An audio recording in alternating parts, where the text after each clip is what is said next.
Hello and welcome to my review of the Masione gaming keyboard.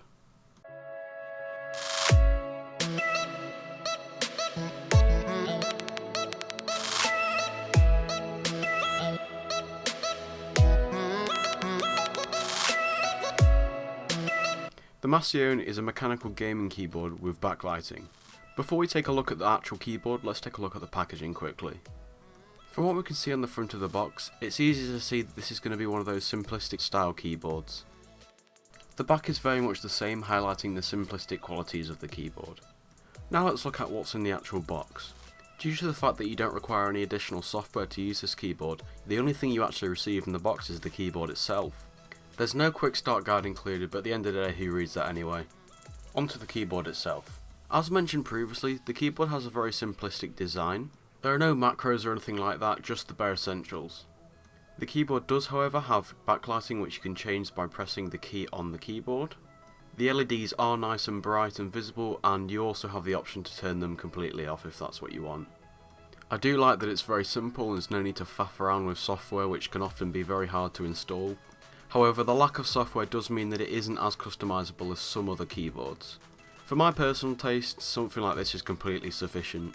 In my eyes, a flashing keyboard's a bit more of a gimmick.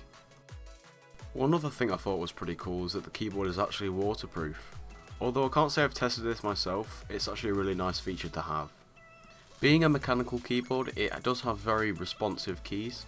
They also do make that nice clicky sound that mechanical keyboards make. Overall, I was very pleased with the typing experience as a whole. The only thing that's kind of annoying is the fact that the backspace key is actually really small.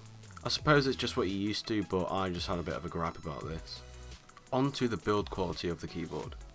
The whole back of the keyboard is made of some type of metal. I'm not 100% sure, but I'm assuming it's some type of aluminium. This is obviously just here to ruggedize the keyboard.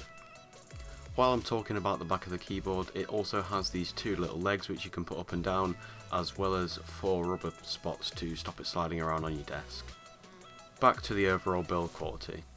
As you can see, I am here trying to physically bend the keyboard and flex it.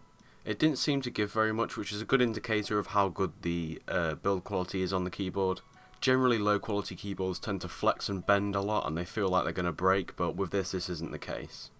One thing to note is that the keys are quite tall on this board. I thought I'd just add this in because some people have a preference on how tall the keys are on their keyboards. You can also remove the keys if that's something you want to do for cleaning purposes.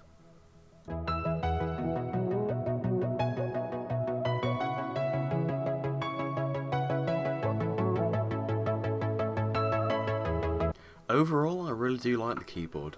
It's very clean and simple, and seems to be a very good build quality. If you're looking for something that has loads of customization, then this isn't really for you, due to the lack of software or macros, but at the end of the day it has everything you need in a gaming keyboard. It's easy to use and is also very competitively priced. If you'd like to check this out further, then I'll leave a link in the description for you guys.